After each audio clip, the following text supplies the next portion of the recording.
Bueno, en Argentina ya pasó hace unas semanas el 24 de marzo.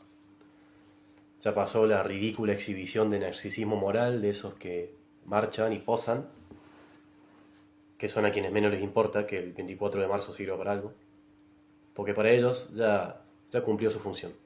Darles una excusa para salir a posar, a sentirse superiores y esa noche irse a dormir con un poquito menos de ansiedad que otras. Pero es una fecha de la cual se pueden extraer reflexiones muy ricas. ¿Qué pasó el 24 de marzo? A ver, hablemos del 24 de marzo. ¿Qué pasó el 24 de marzo de 1976? Un golpe de Estado, no. No hubo un golpe, fue una toma de poder bastante pacífica. Y aunque fuera un golpe, no es el único golpe de Estado que hubo en la Argentina, ni. No es eso lo que pasó. Vayamos al hueso, a la esencia de lo que pasó. Lo que pasó es que tomó el poder un gobierno.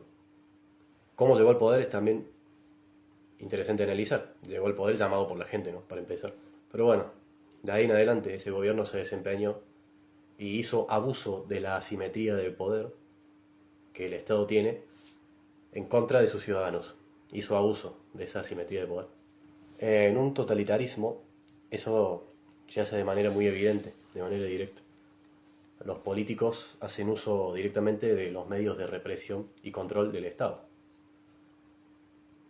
Y en una democracia, ¿qué diferencia hay? Esencialmente no hay ninguna, la simetría de fuerza sigue existiendo. Y los políticos siguen existiendo y siguen siendo gente que quiere controlar y en lo posible esclavizar a los ciudadanos.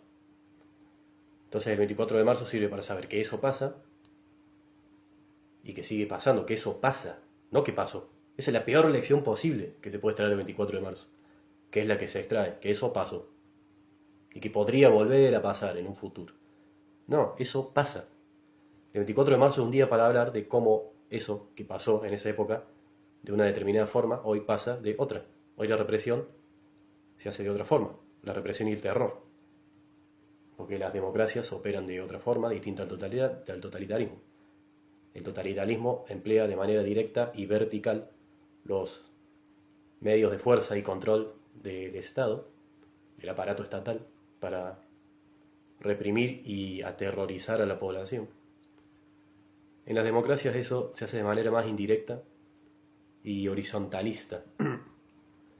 Los políticos de la democracia se alían a los elementos delincuentes de esa sociedad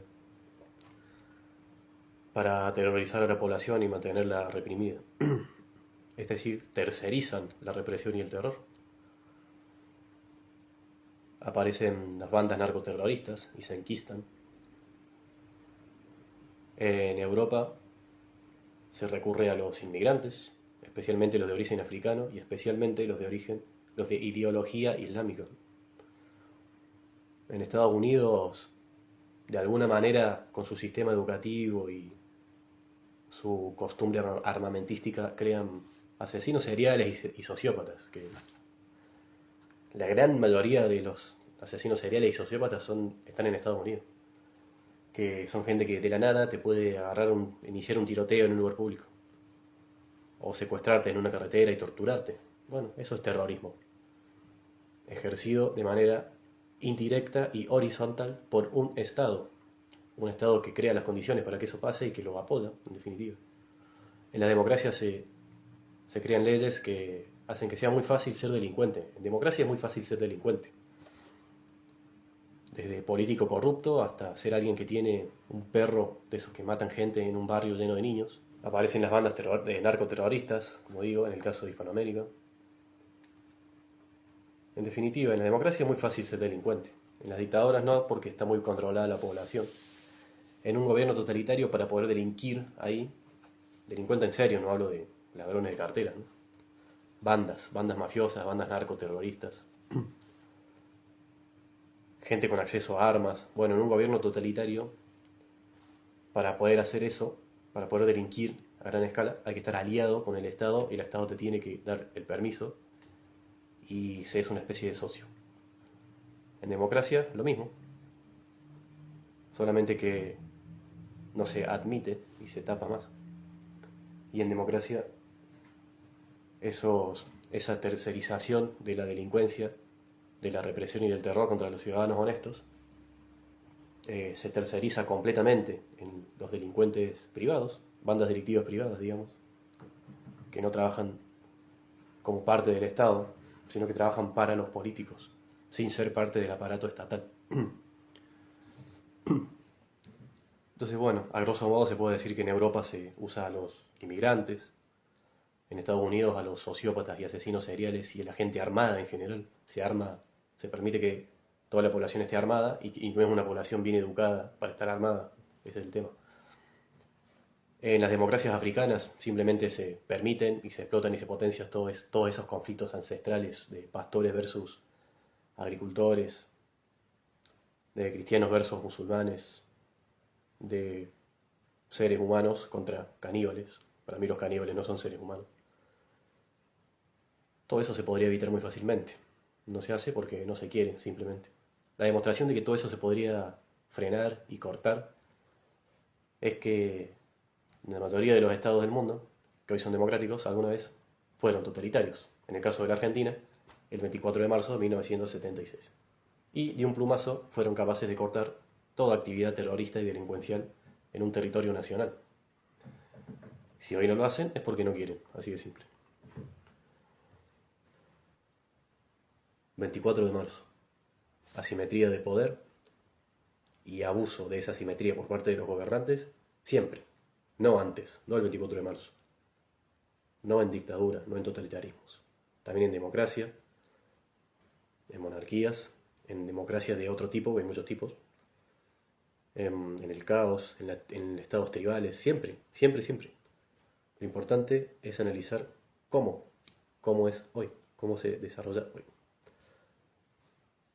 En Argentina, gobierno kirchnerista. Durante unos gobiernos anteriores, en el menemismo se habían indultado, tanto a los militares como a los terroristas, se habían indultado, ya esa cuestión estaba cerrada. Listo, problema aparte y a seguir. Gobierno kirchnerista entra, reabre todo eso, totalmente al pedo. Había mucho interés de por medio, obviamente, muchos intereses.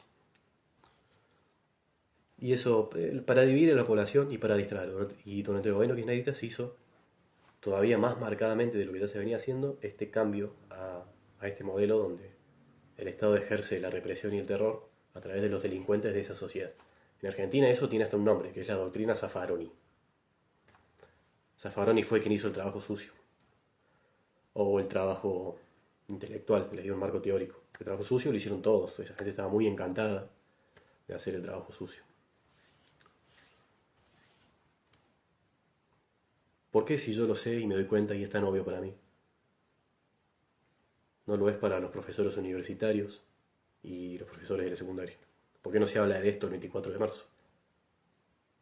Porque no están ocupados, no están capacitados para ocupar su puesto. Así de simple. Hay que echarlos.